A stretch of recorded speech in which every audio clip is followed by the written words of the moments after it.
August 15, 1947ರಂದು ಒಂದು ಐತಿಹಾಸಿಕ ಒಂದು ಘಟನೆಯಾಗಿದೆ ನಮ್ಮ ದೇಶಕ್ಕೆ.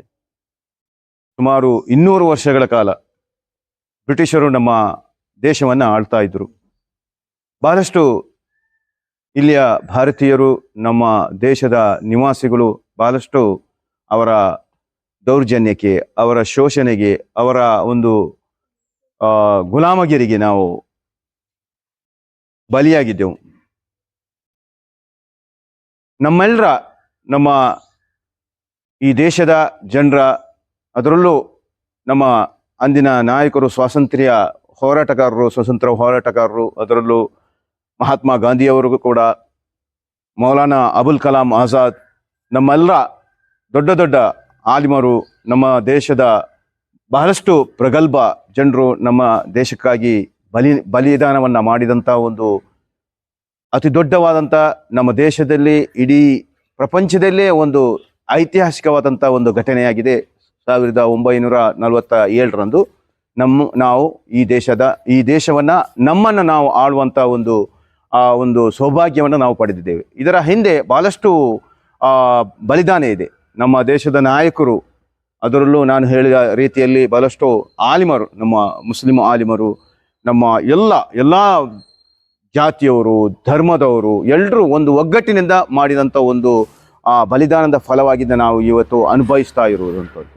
ಅದು ಅಶ್ಫಾಕುಲ್ಲಾ ಖಾನ್, ನಾನು ಹೇಳಿದಂತೆ ಬಹಳಷ್ಟು ಅವರು ಕ್ರಾಂತಿಕಾರಿ ಒಬ್ಬ ವ್ಯಕ್ತಿಯಾಗಿದ್ದರು.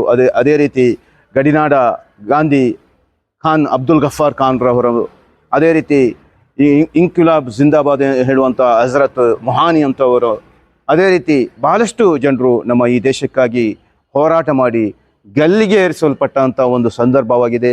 ಆ ಸಂದರ್ಭವನ್ನು ಅದು ನಮಗೆ ನಮ್ಮ ದೇಶದ ಒಂದು ಪ್ರೇಮಕ್ಕೆ, ಆ ದೇಶದ ಒಂದು ಡೈರೆಕ್ಷನ್ಗೆ, ಅಥವಾ ನಾವು ಹೋಗುವಂಥ ಒಂದು ದಾರಿಗೆ, ನಮ್ಮ ದೇಶದಲ್ಲಿ ಇರತಕ್ಕಂಥ ಎಲ್ಲ ನಮ್ಮ ಭಾಗ್ಯವನ್ನು, ಇಲ್ಲಿ ಇರತಕ್ಕಂಥ ಪ್ರತಿಯೊಂದು ವಿಚಾರಗಳನ್ನು ನಾವು ಅದನ್ನು ಬಹಳಷ್ಟು ಉತ್ತಮ ರೀತಿಯಲ್ಲಿ ನಡೆಸಿಕೊಂಡು ಹೋಗುವಂಥ ಒಂದು ಪರಿಕಲ್ಪನೆಯನ್ನು ಈ ಸ್ವಾತಂತ್ರ್ಯ ನಮಗೆ ನೀಡಿದೆ.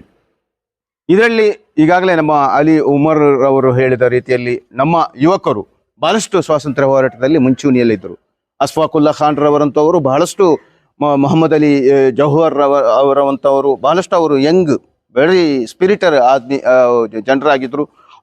ಅವರು ನಮ್ಮ ದೇಶಕ್ಕಾಗಿ ಬಹಳಷ್ಟು ಅಲ್ಲಿ ಬ್ರಿಟಿಷರ ಆ ಒಂದು ಟೇಬಲ್ಗೆ ಗುದ್ದಿ, ನಾವು ಒಂದು ವೇಳೆ ನಾವು ಸಾಯುವುದಾದರೆ, ಅಥವಾ ನಾವು ಇಲ್ಲಿ ಈ ಮರಣ ಹೊಂದುವುದಾದರೆ, ಹುತಾತ್ಮರಾದರೆ, ಈ ದೇಶದ ಮಣ್ಣಿನಲ್ಲಿ ನಾವು ಹೋರಾಟ ಮಾಡಬೇಕಾದಂಥ, ಅಥವಾ ಈ ಮಣ್ಣಿನಲ್ಲಿ ನಾವು ಸಾಯುವಂಥ, ಅಥವಾ ನಾವು ನಿಧನವಾಗುವಂಥ, ನಾವು ಮರಣ ಹೊಂದುವಂಥ ಒಂದು ಹಕ್ಕನ್ನು ನಾವು ಕೊಡಬೇಕು. ಇಲ್ಲದ್ರೆ ನಿಮ್ಮ ದೇಶದಲ್ಲಿ ಇಂಡಿಪೆಂಡೆಂಟ್ ಆಗಿ ನಾವು ಈ ದೇಶವನ್ನು ನಾವು ಆಳುವಂಥ ಒಂದು ಭಾಗ್ಯವನ್ನು ನಮಗೆ ಕೊಡಬೇಕು. ಇಲ್ಲದ್ರೆ ನಾವು ಇದನ್ನು ನಿರಂತರವಾಗಿ ನಮ್ಮ ಈ ಸ್ವಾತಂತ್ರ್ಯ ಸಿಗುವವರೆಗೆ ನಾವು ಈ ಹೋರಾಟವನ್ನು ಮುಂದುವರಿಸಿಕೊಂಡು ಹೋಗ್ತೇವೆ ಎನ್ನುವಂಥ ಒಂದು ದೃಢ ನಿರ್ಧಾರವನ್ನು ಅವರು ಮಾಡಿಕೊಂಡಿದ್ದರು.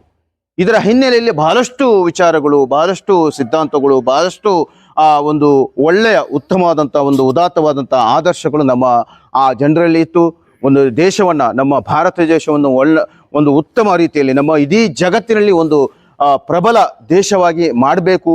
ಮತ್ತು ಇಲ್ಲಿ ಇರುವಂಥ ಎಲ್ಲ ಭಾರತೀಯರಿಗೂ, ಅದು ಯಾವುದೇ ಜಾತಿ, ಮತ, ಧರ್ಮ ಭೇದವಿಲ್ಲದೆ ಅವರಿಗೆ ಒಂದು ಸ್ವಾತಂತ್ರ್ಯವನ್ನು ಕೊಡುವಂಥ, ಸ್ವಾತಂತ್ರ್ಯ ಅಂದರೆ ಈಗಾಗಲೇ ಉಮರ್ ಹೇಳಿದ ರೀತಿಯಲ್ಲಿ ಸ್ವಾತಂತ್ರ್ಯ ಅಂದರೆ ಕೇವಲ ನಾವು ಸ್ವಾತಂತ್ರ್ಯ ಸಿಕ್ಕಿದಂಥ ಒಂದು ದಿನವನ್ನು ಮಾತ್ರ ಅಲ್ಲ, ಪ್ರತಿಯೊಂದು ನಮ್ಮ ಜೀವನದಲ್ಲಿ ಆ ಸ್ವಾತಂತ್ರ್ಯವನ್ನು, ಆ ಸ್ವಾತಂತ್ರ್ಯದ ಸ್ಪಿರಿಟನ್ನು, ಆ ಒಂದು ಸ್ಫೂರ್ತಿಯನ್ನು ನಮ್ಮ ಜೀವನದಲ್ಲಿ ಅಳವಡಿಸಿಕೊಂಡು ನಾವು ಪ್ರತಿಯೊಂದು ವಿಚಾರದಲ್ಲಿ ಕೂಡ, ಅದು ನಾವು ನಮ್ಮ ಸ್ವಚ್ಛತೆಯ ಬಗ್ಗೆ ಆಗಲಿ, ಅಥವಾ ನಮ್ಮ ಈಗಾಗಲೇ ಹೇಳಿದಂತೆ ಅವರು ಯಾವುದು ಡ್ರಗ್ಸ್, ಯಾವುದು ಆ ಒಂದು ವಿಚಾರಗಳ ಬಗ್ಗೆ ಆಗಲಿ, ಅಥವಾ ಸಮಸ್ಯೆಗಳ ಬಗ್ಗೆ ಆಗಲಿ, ಸಾಮಾಜಿಕ ಪಿಡುಗುಗಳ ಬಗ್ಗೆ ಆಗಲಿ, ಅಥವಾ ಬೇರೆ ಬೇರೆ ರೀತಿಯಲ್ಲಿ ಇರುವಂಥ ನಮ್ಮ ಮನೋಭಾವಗಳ ಆ ಒಂದು ವೈಫಲ್ಯಗಳು, ಅದನ್ನು ನಾವು ಸರಿಪಡಿಸಿಕೊಂಡು ನಮ್ಮೆಲ್ಲರೂ ನಾವು ಒಟ್ಟಿನಲ್ಲಿ ಒಗ್ಗಟ್ಟಾಗಿ ಈ ದೇಶವನ್ನು ನಾವು ಮುಂದುವರಿಸಿಕೊಂಡು ಹೋಗುವಂಥ ಮಹತ್ತರವಾದಂಥ ಜವಾಬ್ದಾರಿ ನಮ್ಮೆಲ್ಲರ ಮೇಲೆ, ಅದರಲ್ಲೂ ಕೂಡ ನಮ್ಮ ಯುವಕರ ಮೇಲೆ, ಬಾಲಕರ ಮೇಲೆ. ಇದನ್ನು ನಾವು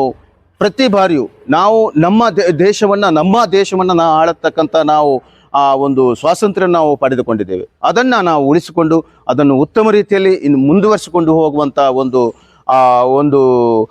ವಿಚಾರವನ್ನು ಅಥವಾ ಆ ಒಂದು ಮನೋಸ್ಥಿತಿಯನ್ನು ನಾವು ಬೆಳೆಸ್ಕೊಂಡು ಹೋದರೆ ಖಂಡಿತವಾಗಿ ನಮ್ಮ ದೇಶ ಇನ್ನೊಂದು ಮಹತ್ತರವಾದಂಥ ಒಂದು ಉತ್ತಮ, ಈಗಾಗಲೇ ನಾವು ಪ್ರಪಂಚದಲ್ಲಿ ಒಂದು ಅತ್ಯುತ್ತಮವಾದಂಥ ಅಥವಾ ಒಂದು ದೃಢವಾದಂಥ ಒಂದು ದೇಶವನ್ನು ನಾವು ಈಗಾಗಲೇ ಕಟ್ಟಿದ್ದೇವೆ.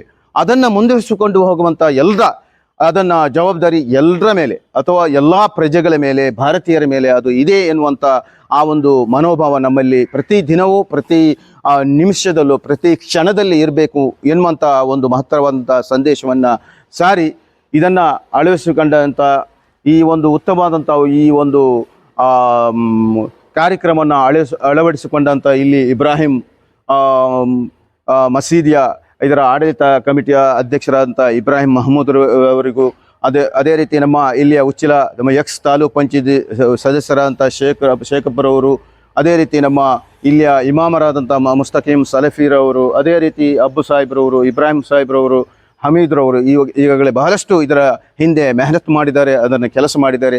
ಅವರಿಗೆಲ್ಲರಿಗೂ ಈ ಸಂದರ್ಭದಲ್ಲಿ ನಾನು ಧನ್ಯವಾದವನ್ನು ಅರ್ಪಿಸಿ ಈ ಒಂದು 80ನೇ ನಮ್ಮ ಭಾರತದ 80ನೇ ಸ್ವಾತಂತ್ರ್ಯೋತ್ಸವದ ಈ ಒಂದು ಸಂದರ್ಭದಲ್ಲಿ ಎಲ್ರಿಗೂ ಶುಭಾಶಯವನ್ನು ಅರ್ಪಿಸ್ತಾ ನನ್ನನ್ನು ಈ ಸಂದರ್ಭದಲ್ಲಿ ಆಹ್ವಾನಿಸಿದ್ದಕ್ಕೆ ನಿಮಗೆಲ್ರಿಗೂ ಮಗದೊಮ್ಮೆ ಶುಕ್ರಿಯಾದವನ್ನು ಮಾಡಿ ನನ್ನ ಮಾತನ್ನು ಮುಗಿಸ್ತಾ ಇದ್ದಾನೆ. ವಾಖಿರ ದೌವಾನ ಅನಿಲ್ ಹಮ್ದುಲಿಲ್ಲಾಹಿ ರಬ್ಬಿಲ್ ಆಲಮೀನ್.